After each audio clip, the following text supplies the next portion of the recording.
I just turned 21 recently. Originally, this video is gonna be about how I think that the big 21, not that big a deal.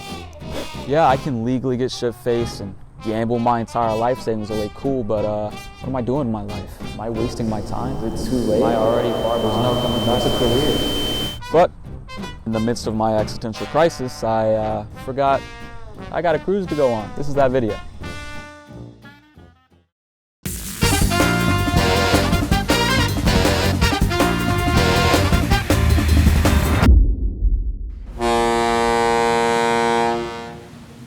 At sea, on a boat, for 7 days.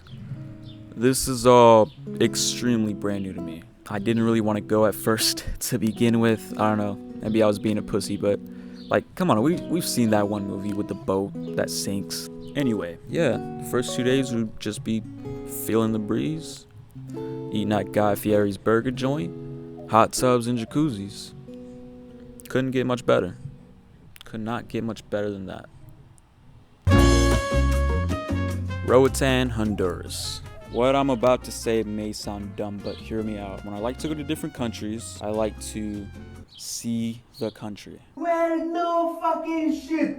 Okay, for example, all the ports that we got off on, the first step you take, it's pretty much all fucking gift shops. As soon as you get off the boat, you have these people in this country that, you know, they make stuff and they sell it, and it's pretty cool, but it's very overpriced, which I get it. You gotta make money, you gotta hustle, but I'm not there for that. I'm here to see fucking monkeys. The reason we were there is because we had an excursion, which we had to take a bus ride, and we had to go 30 minutes outside of the port. We were greeted by our tour guide. She was really nice. She told us information about the country, obviously, because that's her job. For example, she told us apparently Roatan used to be kind of infested with pirates, swashbucklers, something like that.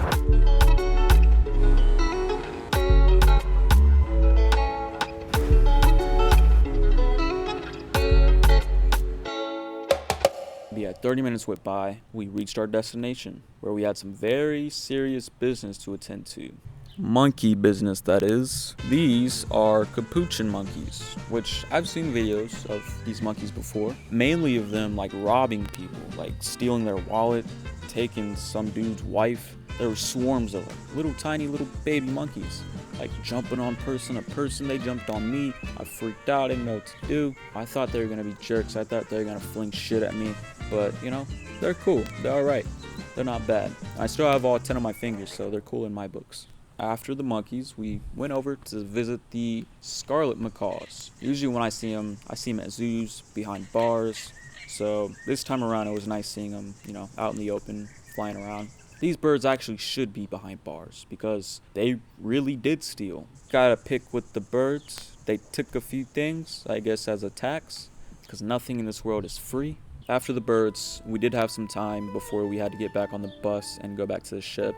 We had some time to, you know, kind of explore the area, so we decided to check out the coast. The water was so clear and so blue, like, it was so blue that it almost looked fake, like someone put like a blue dye in it.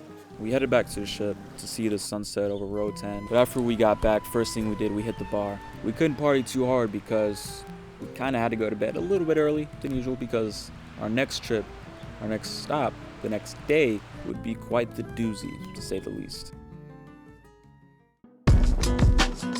Maybe I didn't pay attention in geography class, but I legit never even heard of Belize. This trip, unlike the other excursions, this one was going to be a bit more physically demanding because we were going to check out some Mayan ruins, which were fucking epic.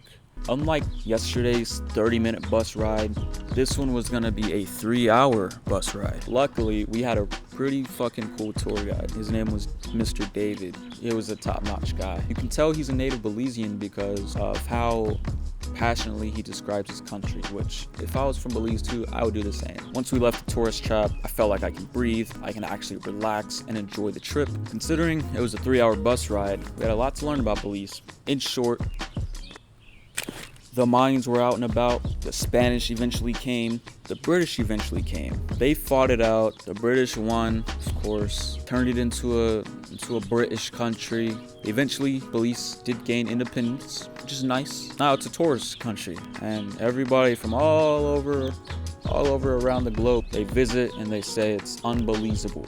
Yeah, don't take that history lesson as a factual one. I'm just...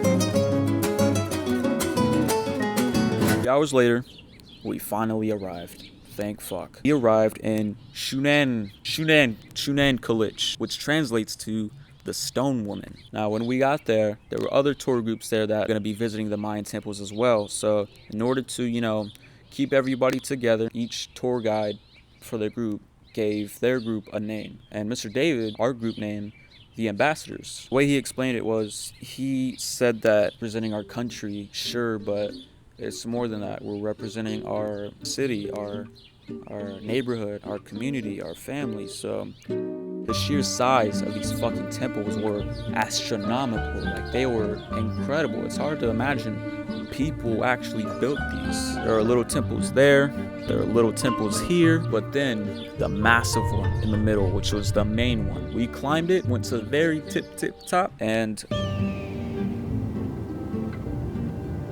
the view, of course, was breathtaking. It was beautiful. I've never seen anything like this.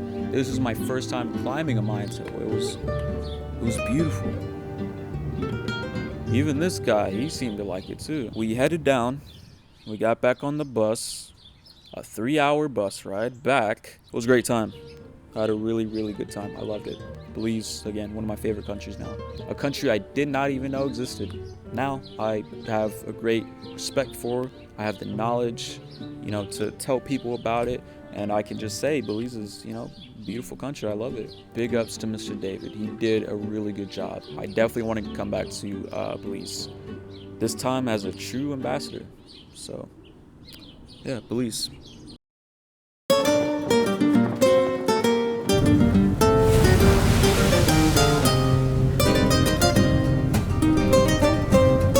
Cozumel would be our last stop. Out of all the excursions we did, this one would be the chillest. We just met our guy, and he just took us to a boat. 45 minutes later, we reached our excursion, which is a kind of like secluded beach, you can say. Everything was on the house. All the drinks, all the food were free. So, of course, what's not to love about that? The sand was white, the water was clear, the water was blue. It was great. The only sucky thing is that it was pretty short. I don't even think we were there for 2 hours, but it is what it is. I still had a good time. Yeah, that was Cozumel. Still good? Cool. So that was Cozumel, that was Belize, and that was Roatan. And after Cozumel, we headed back to the ship. For the next 2 days, we would be at sea, heading back home. Yeah, overall, I want to say I had a great time. I had a really, really great time. I loved it. Every second we were never bored. Every second there was something to do. There was some new sight to discover. And, I'm glad I went. I'm glad I overcame my fear of being a pussy about boats for some reason. It was fun. I loved it. Like I said, everything was a 10 out of 10. It was my family's first trip too, so them being there also made things a whole lot better. So every sunset was beautiful than the last. Yeah, I like doing these types of videos. They're really cool. As of recording, we actually hit 100 subscribers. So I want to say, I know this is very cliche, but I really didn't think that I would hit 100 subs. I really didn't. I've had tons of YouTube channels before this, and none of them even got like past 20 or something. So thank you. Thanks for 100 subs. I don't know what you guys see in my shit, but thank you. Let me get off my roof. Kind of slippery. So yeah, I think that's it. Hopefully the shit was recording.